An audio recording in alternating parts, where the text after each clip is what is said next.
parameters, nearly normal coagulation parameters, having bleeding from multiple sides.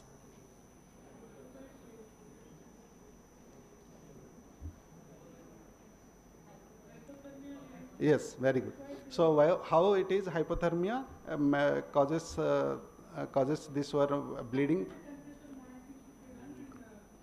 Yes, the lab, the test, whatever we are doing at 37 degrees centigrade. Whereas patient body temperature is having hypothermia, but that will be functional coagulopathy, that is which occurs in the hypothermia. So that is responsible for your bleeding from multiple sides. Why fibrinogen level is high? It's acute phase reactant. Acute phase reactant, yeah. So, now coming to another scenario, a 35-year-old woman presented to ICU following a seizure. She was complaining of tingling in the right side of her face and her left hand, and had a vague headache. No hard neurological signs are present, though she was mild abdominal tenderness and was slightly jaundiced. Occasional petechial spots were noted. She was febrile. So this film was peripheral smear, and the reports, the blood lab reports were there. So what is your impression from this actually? Fragmented RBC. Yes, very good. Fragmented RBCs are there. Those are known as cystiocytes. And your hemoglobin is also low, platelet count is also low, and your creatinine is also higher side. Now what is your diagnosis? Why you are saying HUS? Cystiocytes. No, cystiocytes are, you are saying microangiopathic hemolytic anemia. There are two conditions. One is HUS, another is TTP. Look at the clinical scenario, no? She presented with seizure. TTP. Yeah, neurological involvement is there. So it should be TTP, right? Okay. Now coming to another scenario, a 56-year-old man who was admitted to ICU for monitoring of his deteriorating conscious state following an acute thrombotic stroke involving the right MCA infarct within the window period to the ER. Over the next 6 hours, the patient's conscious state has improved significantly. However, you are notified that abnormal coagulation parameters were there after the samples taken after 6 hours. These are the findings. So at 6 hours, the PT was prolonged, APT was prolonged, INR was prolonged, thrombin time was prolonged, platelet count was nearly same status, fibrinogen level was also decreased. So suggest a reason for abnormal blood test after 6 hours.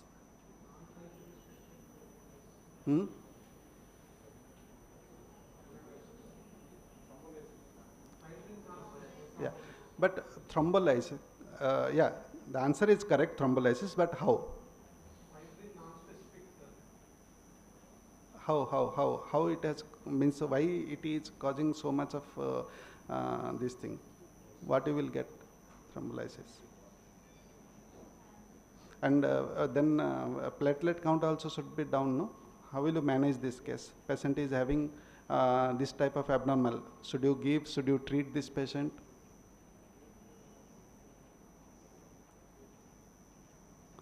Treat with some products, blood products? Yes, very good. Yes, very good. Answer is, so because patient, yes. Correct. So you told that's correct. Actually, patient. Yeah, very good. Yeah. See, thrombolysis because of, and patient is not having bleeding manifestation, one thing, and sensorium has improved. Platelet count is stable here. Platelet count is stable means here no bleeding manifestation. Neurologically better, no need to do anything. Automatically the thrombolysis effect, once it goes, all the parameters automatically will get corrected. Okay. So patient had received thrombolysis. And usually how will you differentiate between a DIC from a primary hyperfibrinolysis? So thrombolysis is, that condition is known as primary hyperfibrinolysis. Okay. So how will you differentiate? It's your blood parameters, coagulation parameters may be means almost similar in both the conditions, DIC picture and primary hyperfibrinolysis. So here the your CBP and blood smear thrombocytopenia may be primary hyperfibrinolysis, may be normal or just borderline. whereas all other things will be otherwise unremarkable. Her vital signs were stable, she was mild icteric, the spleen was palpable, diagnostic testing were showing like this.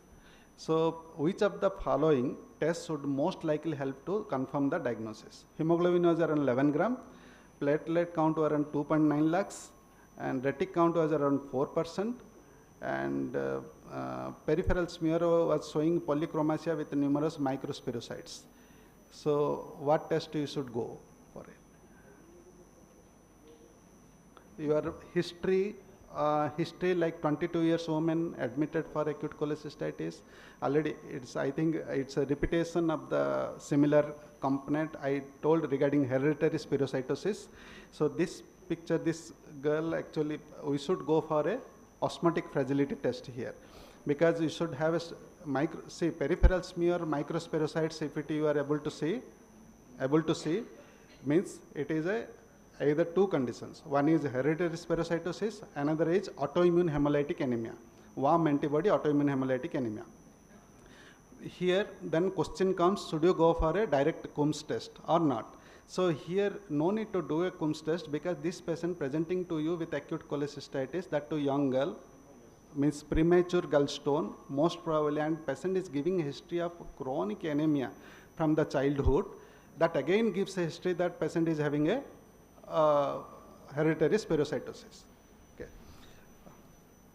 And coming to scenario, 23 years man had an injury to right lower limb during road traffic accident, developed pain and swelling followed by severe necrotizing myositis, required bowel resection surgery for abdominal injury, and developed sepsis and septic shock with multi-organ dysfunction, and required renal replacement therapy for AKI. After 3 days of ICU stay, patient found to have anemia without an external blood loss and deteriorating septic shock. And when you did the labs were showing that hemoglobin fell down from 11 gram to 7 gram, and leukocytosis, sepsis, retic count was high, LDH was high, SGO SPG were little raised, PTINR was slightly okay. The peripheral smear was showing like this. What is your impression here? If you look at the history, patient is definitely have a sepsis and septic shock with multi-organ dysfunction. Am I right? Now, and with features of hemolysis, your retic count has raised, hemoglobin is low, fallen from 11 to 7 on third day, and there is a hemolysis. So, and your pathologist called you that I am able to see this peripheral smear. So, what is your comment on this peripheral smear? Actually, we are supposed to know some of this basic pathology peripheral smear, which is helpful for clinical correlation.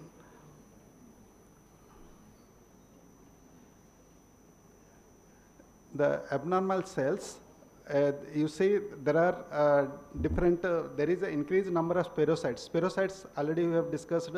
These are means where central pylori is not there. These are abnormal spirocytes. Okay, polychromatophilic red blood cells, reticulocytes, and another thing is large number of red blood cell ghost cells. So these arrows, black arrows, if you see, these are called as ghost cells. Okay, so presence of ghost cells. The most important finding here in this slide is the presence of ghost cells suggestive of some specific infection in presence of sepsis. So sepsis, septic shock with hemolysis we will get in certain situations only. And there is a myonecrosis, Clostridium perfringens. So Clostridium perfringens will have, means that is a, with myonecrosis, if that infection is there, patient is developing hemolysis with underlying sepsis, first you should have, and your pathologist call you this picture, then first you should have a suspicion. Accordingly, antibiotics, debridement, or your surgical excision, whatever you have to plan accordingly. And what are the other conditions where you will get a similar picture? So other infections like malaria, Bartonellosis, babesiosis, and HUS. These are the other conditions where you will get this type of abnormal cells. Okay. Last scenario. This is a 35 years woman presented to ICU following a viper snake bite. She had a local cellulitis and AKI, required renal replacement therapy, had coagulopathy with local oozing from the wound, and it was controlled with FFP and anti-snake venom treatment. And no abnormal neurological signs were noted. Lab's blood film taken on third day revealed a hemoglobin of 8.6, which has fallen from 10.8 on the day 1. Platelet count was 49,000, which was fallen from 98,000 on day 1. TLC count was not only mild leukocytosis. Creatinine was 3.4, raised. PT-APT were normal on third day, whereas PT-APT were prolonged on the day 1. Retic count was high, LDH was high, Coombs was negative. So this peripheral smear was showing like this. Now you correlate clinically and look at the peripheral smear, give here two diagnoses. So two diagnoses what? Day 1 diagnosis and day 3 diagnosis. What is day 1 diagnosis looks like? Monotoxic snake envenomation with a white card. Causing DIC possibly. And on day 3 diagnosis, where your APTT PT is normal, next slide. Yeah. And this is the peripheral smear. What is this peripheral smear suggest?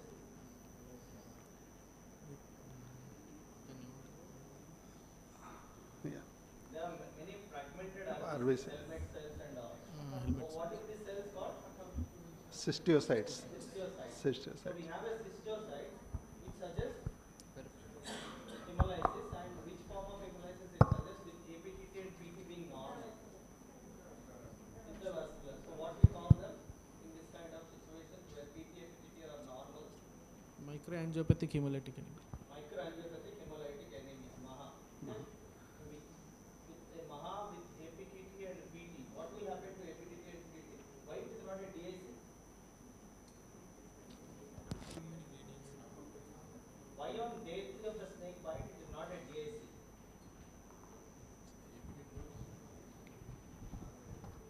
APTT. Yeah, tell Sir has pointed out. Yeah. What is the reason? Normal PT and APTT probably rules out the possibility of a DIC in this case, whereas it comes in the differentials, but it rules out. So now we have ongoing hemolysis with normal APTT PT with a snake envenomation on the background, with a worsening creatinine on day 3, which was not happening on day 1 or day 2. Yeah. Be louder.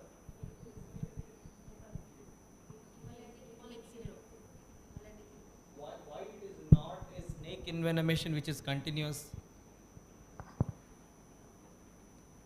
APTT should be high. So it is again like the same, like your coagulopathy is not worsening. Yeah. So see, this is clear cut as Sir pointed out. So what is your day 1? It is a day 1 you told that there is a kind of PT-APT was prolonged and patient had a thrombocytopenia and patient had a snake bite history. So it is a kind of DIC picture. What is that condition known as? VICC, venom induced consumption coagulopathy. So how will you differentiate from DIC, venom induced consumption coagulopathy? So DIC will be where what is the, by definition, DIC will have a microthrombi, multiple microthrombi with end organ dysfunction, whereas in venom induced coagulopathy there will be no end organ dysfunction and microthrombi will not be there. Second point is, it is transient. Once the venom is cleared from the blood, your all this picture, coagulopathy picture will be corrected immediately, whereas the DIC immediately will not be corrected, it takes some time to be get corrected. So for that reason, within 2 days, patient the PT-APT, all coagulation parameters are getting corrected. It means that it is a VIC, VICC, means venom-induced consumption coagulopathy. On third day, your all parameters becoming normal, and you are getting a microangiopathic hemolytic anemia. So with raised creatinine, it's suggestive of HUS, microangiopathic hemolytic anemia. That is known as atypical HUS. There are two types of HUS. So one is typical HUS, another is atypical HUS. Typical HUS, your Shigella toxin, verotoxin, diarrhea, post-diarrhea, patient will have a HUS picture. Whereas atypical HUS, non-diarrheal, because difference is, one is complement mediator, another is not complementary. So typical HUS, the treatment is only supportive care, whereas atypical HUS, because it's complement mediated, you have a role for therapeutic plasma exchange. So that is the difference. So this patient means because patient is on third day, fourth day, which is common with snake bites, so you can manage them with the therapeutic plasma exchange. Thank you all.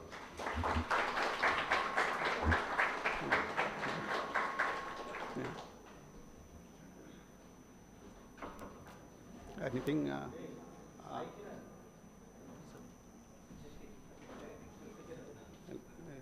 comment something.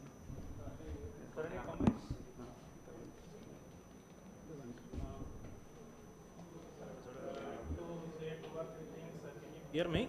Can you hear me? First of all, thank you, the Yashoda team. I think it's a wonderful initiative. The concept itself is very innovative. I think so. It's such a pleasure to listen to masters. No, you know why it is called as presentation? Because you're giving a present to someone. So listening to Prushti sir and like the way he is decoding. So before you learn, you should always unlearn. You need to go to basics. So you're decoding the labs. I think it is one of the most important topics, like the way I think most of you must have seen the series of House, right? So everyone will see the picture, they won't diagnose, but that house will come, he'll identify one of the small abnormal lab, he'll go back and he'll construct. I think it is one of the most vital things to identify.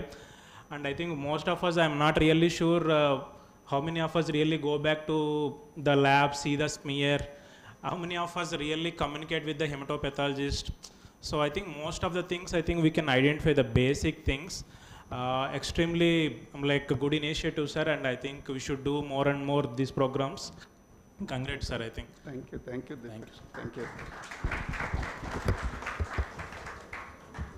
So I think we are running late, but it was a great presentation, Prushti sir. So I would like to highlight a few of the cases. I think most of these cases are what you usually see in your routine ICUs or even in a day-to-day practice. As sir said, like once you see a smear, most of the times what we see in our busy practice is the labs, they usually give the Coulter values. So unless you discuss with your pathologist, you will not be getting exactly what you are looking at. So unless you are discussing with your pathologist, what all sir showed the images, you will never be seeing in your practice. Second thing is clinical examination. As sir said, sir was hinting at something. You see a patient with pancytopenia, you know that the MCV is high. Unless you do a good clinical examination, I don't even need a B12 level. So most of the times what we see is in the ER they give, or before coming to us, they usually administer the commonest thing, B12 supplementation is done. So we see that it is more than 1000 and you will be tricking like what it is. So don't trust the labs. You see the patient, clinical examination is very important in hematology.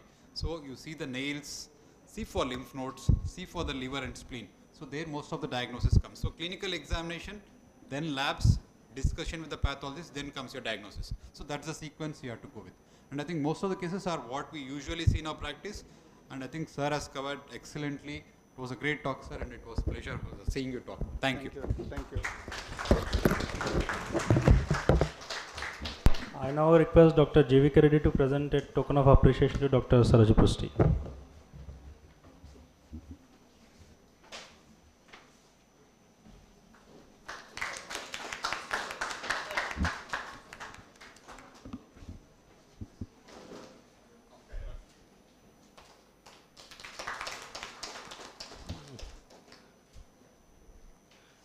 I now request Dr. Ramakrishna to present a token of appreciation to Dr. J.V.K. Reddy.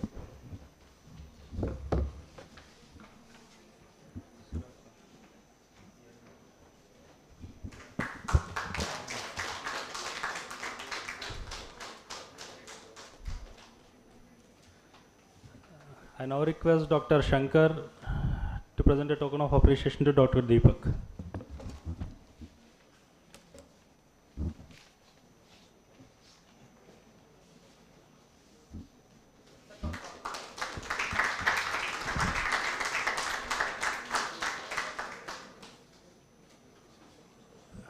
Stay tuned. We'll finish off a quiz in 10 to 15 minutes. Short, fast quiz. I request quiz masters Dr. Hari Prasad and Dr. Sri Charan to take over. Yes.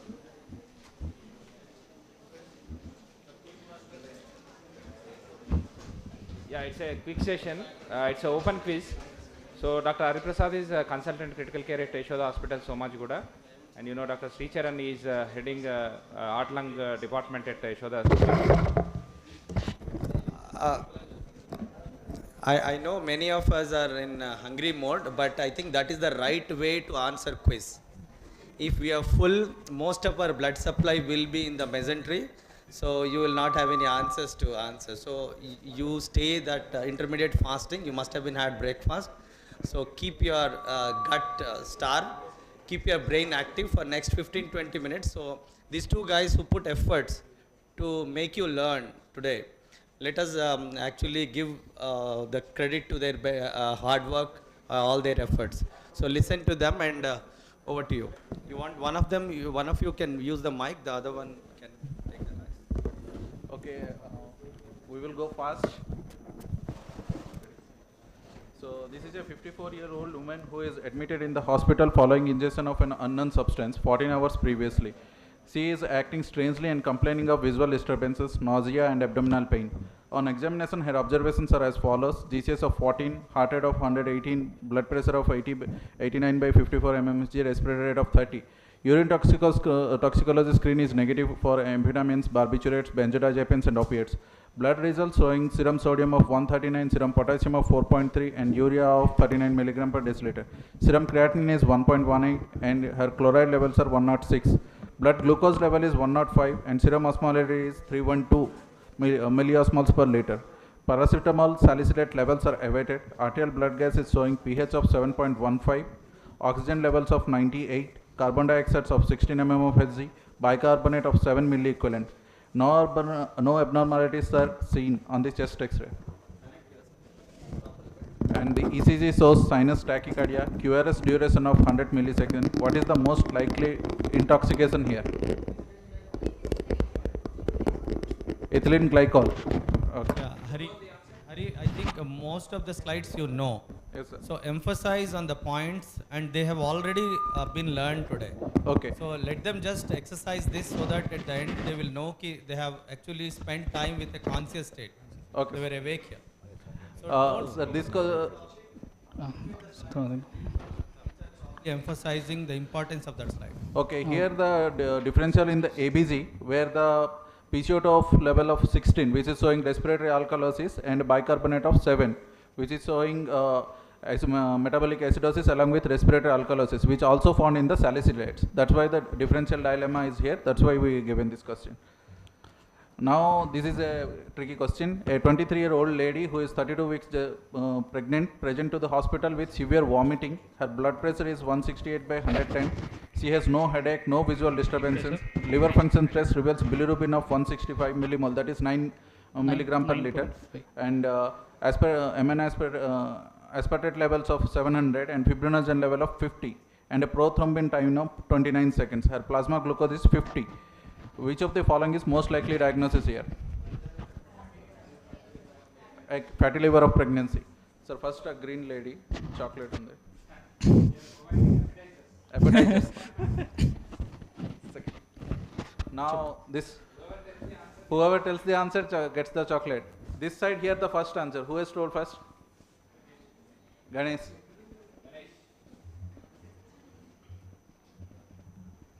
So this is a 41 week pregnant lady with dilated cervix following spontaneous onset of labor. She had 2 previous normal vaginal deliveries, but she rapidly became hypotensive, tachypneic and tachycardic, which shows, and CTG shows fetal distress. There is hypoxia, which and there is also in the next 30 minutes she is noted to be oozing from one of her drip sites. So there is drop in her GCS. There is and there are brief tonic-clonic seizures. Hemoglobin of 9.5. Anyone who can just amniotic fluid embolism. So please continue. So 76-year-old nursing home resident admitted to hospital in a confused state. So he is found to be hyperreflexic, GCS of 9, tachycardic, hypotensive, dry mucous membranes. Sodium of 171, potassium 2.8, serum osmolarity 310, urine osmolarity is 272. So once the patient is stabilized, they gave a water deprivation test, and prior to the test, urine osmolarity is 275, and after it is 274. So they gave administered desmopressin, and the urine osmolarity is still 270. What is the diagnosis? That's nephrogenic DI. So here, in Stewart approach of acid-base balance, what are the independent variables? Independent variables. Independent variables in Stewart's approach. It's actually a multiple answers. Multiple You have to answers. answer You all. have to answer. That is only one. State ATOT and ATOT and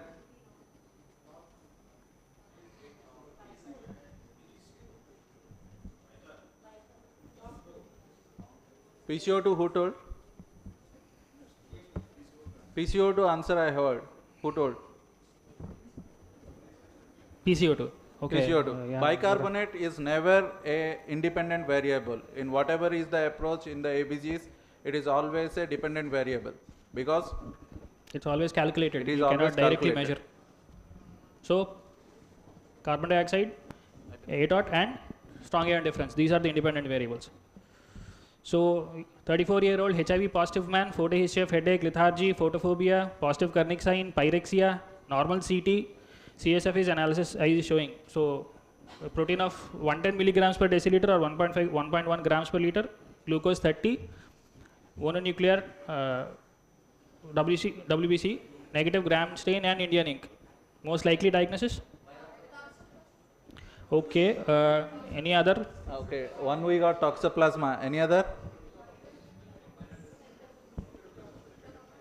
Cryptococcal. Any other?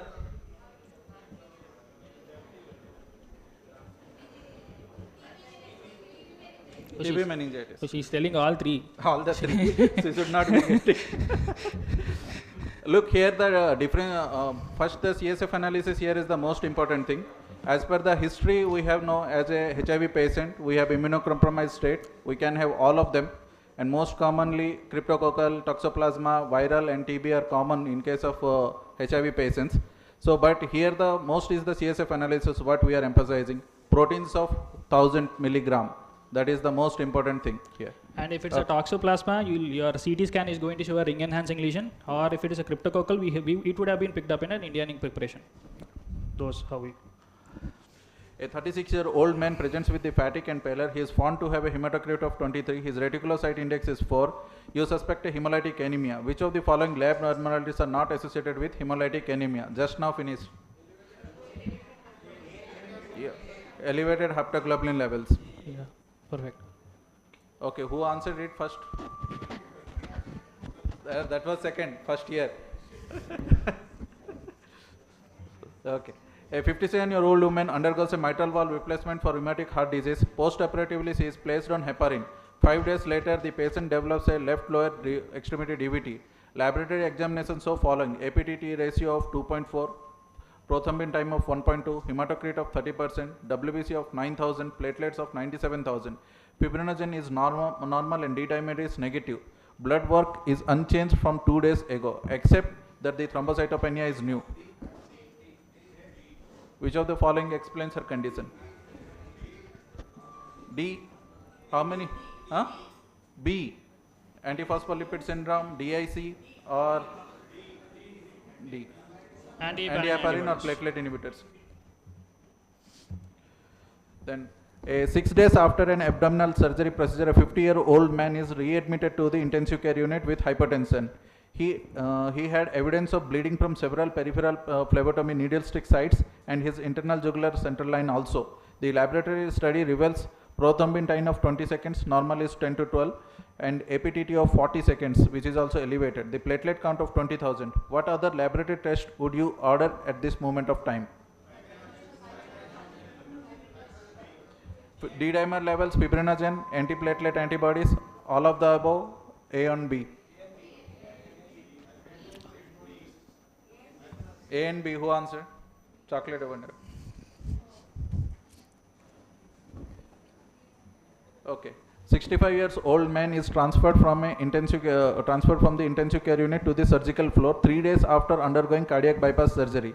The surgery was uncomplicated, but he develops a serious wound infection and is treated with a broad spectrum antibiotic. 10 days later, he is noted to have a spontaneous bleeding from his Foley's catheter and central line. Coagulation studies are sent and revealed a prothrombin time of 24 seconds, INR of 2.1, partial thromboplastin time of 56 seconds. The D dimer is positive. The fibrinogen level is 250 milligram per DL, which is normal. A mixing study corrects both the PT and APTT. What is the most likely diagnosis? DIC, vitamin K deficiency, factor 13 deficiency, factor 9 deficiency, lupus anticoagulant.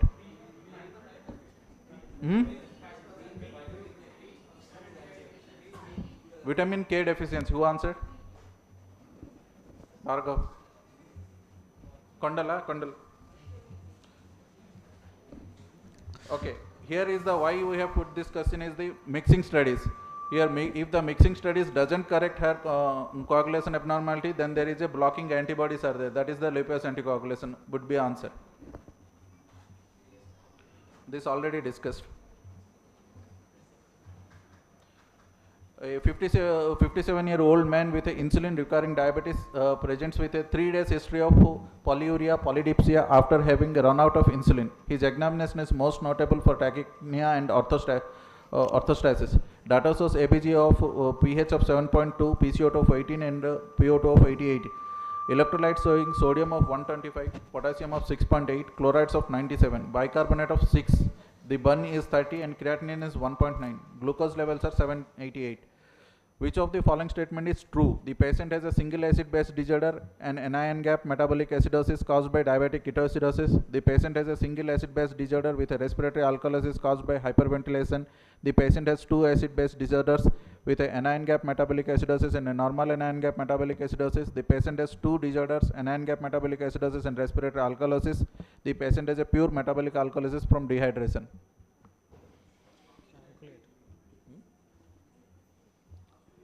Option A, B, C, D. Be loud. Bombay. Answer is C.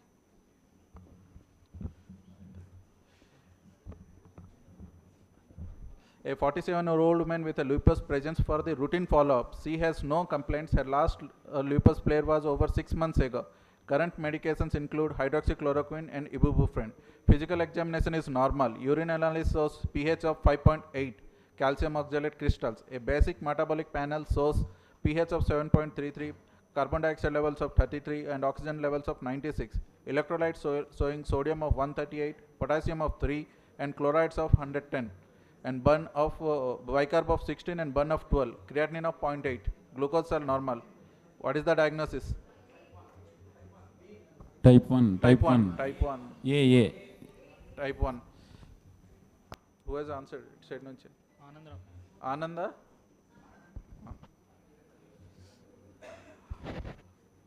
This we will skip. Yeah, skip this. A 23-year-old woman with a type 1 diabetes present to the emergency room with abdominal pain, lethargy, polydipsia and polyuria. She tells you that she ran out of insulin 3 days ago. The lab reveals glucose of 755, creatinine of 4 and potassium of 7.1. And her hematocrit is 43, WBC count of 11,000. Which of the following is the most accurate? A reasonable first line treatment for her hyperkalemia would be a sodium polystyrene sulfonate resin. No ECG is needed because her potassium will improve once insulin is administered. Total body potassium is probably low despite of high serum levels. She probably has a pseudo hyperkalemia because of her high WBC count. C who told? Last. If the potassium levels are so high as 7.1, typically in DK patients, if you are finding a hyperkalemia, intracellular potassium will be low in them, and the extracellular potassium component will be high, and total potassium component will be low in them. So we need not look correct aggressively for them. Insulin will also take care of that as we are giving. A 43-year-old man with a familial hypertriglyceridemia treated with a gemfibrozil present for routine follow-up.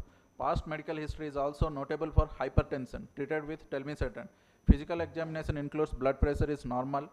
He brings outside labs done last week for health insurance. Labs were all normal except for sodium level of 129 and serum triglyceride levels of 1336. The most likely explanation for his sodium level is, what is this condition called? Pseudohyponatremia. In what other condition you will get?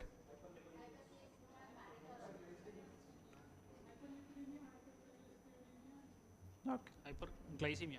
Hyperglycemia also. Yeah, hyperglycemia also. We'll skip this.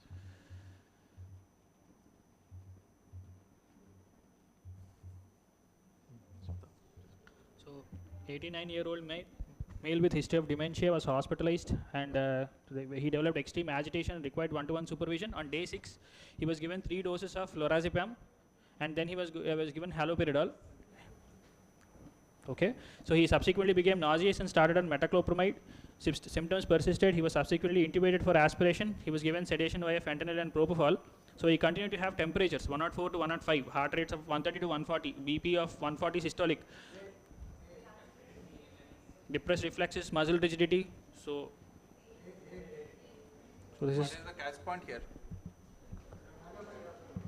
Haloperidol use, metoclopramide also used. Along with that, CPK levels elevated. Okay.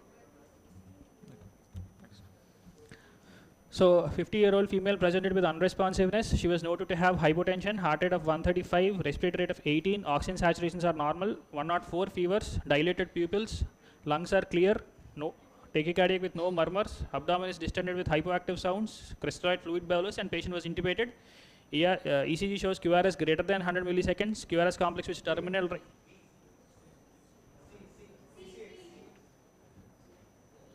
So the answer is like tricyclic antidepressants. So typically have like wide QRS complex and ECG changes are associated with TCA poisoning. Along like they might have a share with anticholinergic toxidrome. Chocolate to Jansi. So hepatic encephalopathy undergoes diagnostic paracentesis. WBCs are elevated. RBCs are also elevated. So what is this? Okay. So this is SBP only, spontaneous bacterial parent. Traumatic tap, typically we see RBCs and WBCs in the ratio of 20:1. Yes? Chocolate. Baba, ఆకలేస్తుంది ఆకలేస్తుంది chocolate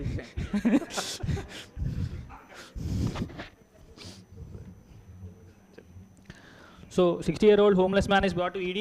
So he was having a tonic-clonic seizure on the sidewalk. He is no longer seizing at the time of presentation. He was shivering, rectal temperature is 92, hypoxic with oxygen saturation of 85%. ABG reveals CO2 retention, emergently intubated. ECG reveals bradycardia, flattening of T waves, pressure is 120/80. He has a well-healed neck scar. What is the diagnosis of this patient? Two chocolates for this question's answer. No options. So no options. There was no calcium levels done anywhere. Based on the clinical toxidrome, what do you think is the patient having? Oh, everybody will. Parathyroidectomy. Hanging. Suicidal hanging. He was on the sidewalk, seizing. So he had a seizures. Hypothermia, hypotension, bradycardia, shivering, neck scar, tonic-clonic seizures, and neck scar.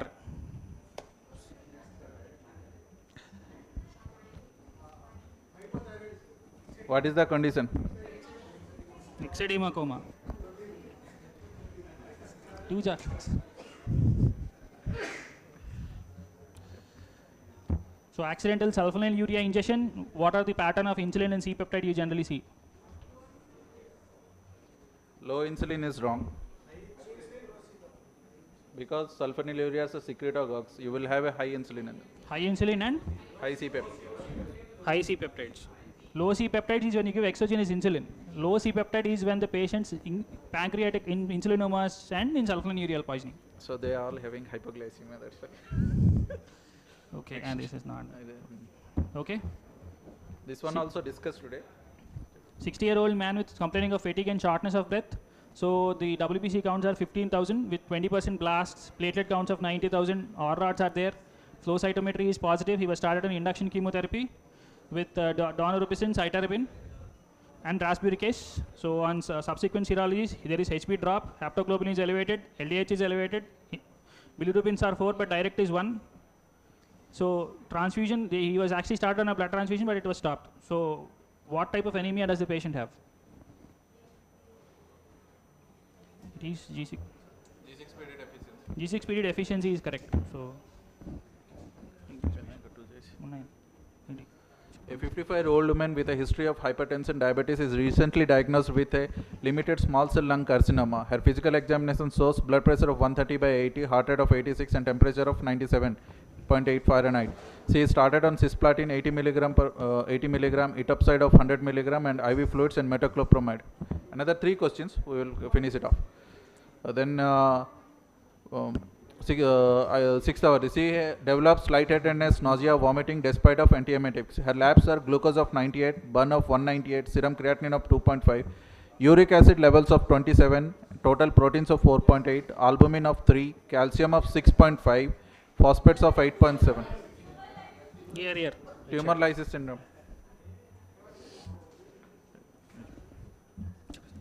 50-year-old woman with a history of hypertension and diabetes was admitted to the hospital, admitted with hospital-acquired pneumonia. The sputum was positive for MRSA and the patient was started on linezolid.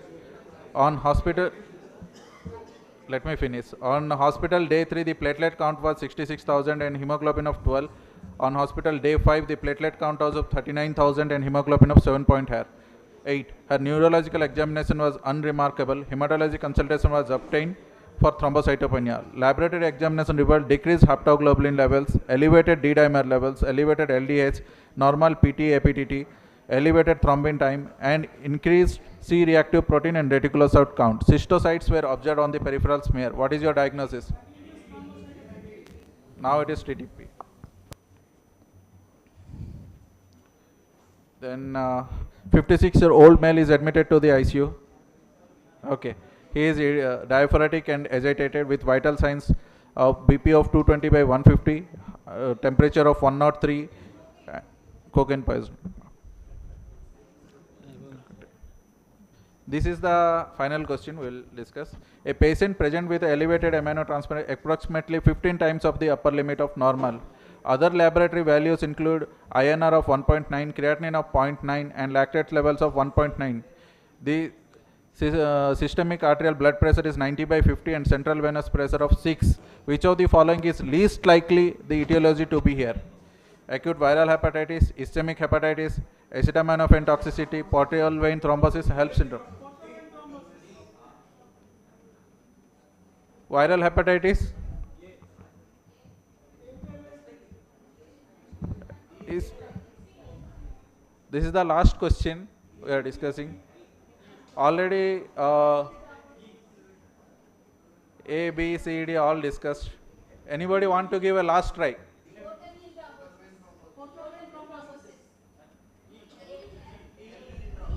Here go through the other laboratory values. INR of 1.9, creatinine of 0.9. Okay. And what is the condition among all of the following which is causing the least likely here? Ischemic hepatitis. For a patient who is having ischemic hepatitis. And this one is the last we have kept. Anybody can identify all the side diagrams? This was not discussed.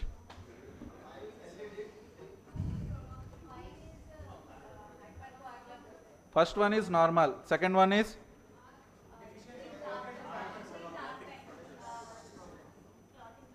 clotting factor. okay. First one is the normal. Second one is the anticoagulants, whereas the R time and K time is increased. Third one is the platelet inhibitors, where the maximum amplitude is decreased. Fourth one is the fibrinolysis and the hypercoagulable state with an increase in the maximum amplitude. And the sixth one is the DIC.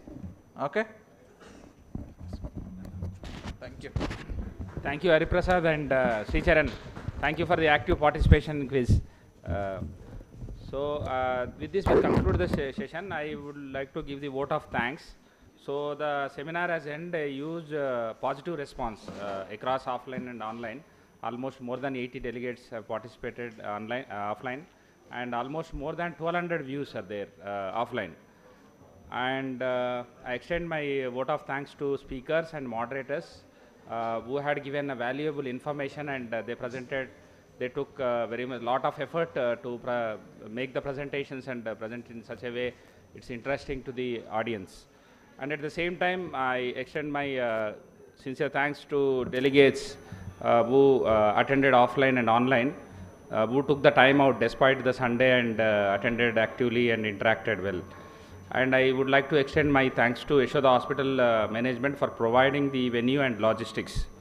At the same time, I extend my sincere thanks to audiovisual team and digital media for providing the AV support at the same time online platform to make it online and available to the online viewers. And at the same time, I extend my thanks to housekeeping staff in arranging all these arrangements in the auditorium and other things. At the same time, I extend my thanks to maintenance security team. Last but not the least, I extend my most important support what we got from the Fusion team, Ravichandra and all. Thank you for the support. So we appreciate all your time, and thank you for interacting and made it successful. Thank you very much once again. We'll be giving the certificates. We got 1 credit hour because of the session, and you can all join with lunch, and then we'll disperse. Thank you. We'll have a pick, I think, together. Everyone ready? I think you are all got excited after the quiz. Come on, we'll have a picture here. Last one. Others.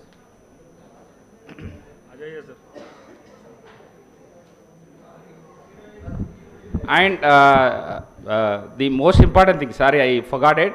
The most important thing is the idea behind this seminar is Dr. Venkatraman sir and Dr. Saroj Prushti sir. So I sincerely extend my thanks to both of them.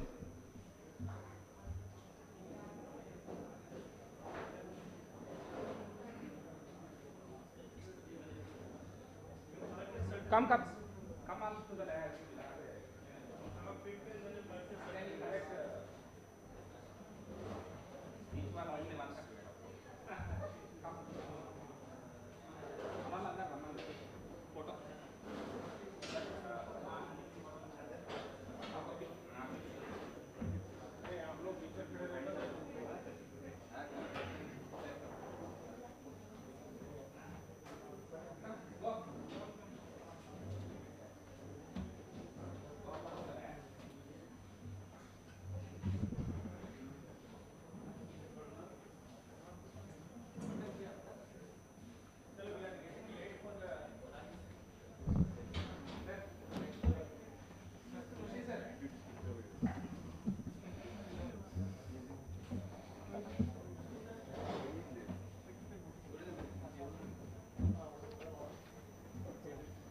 Speaker.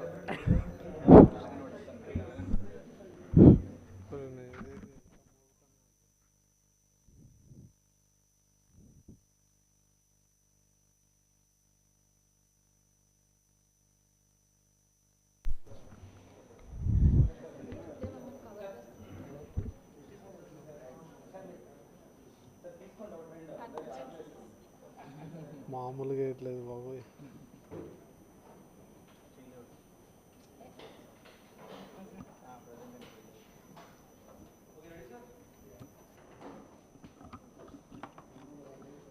Please take it fast.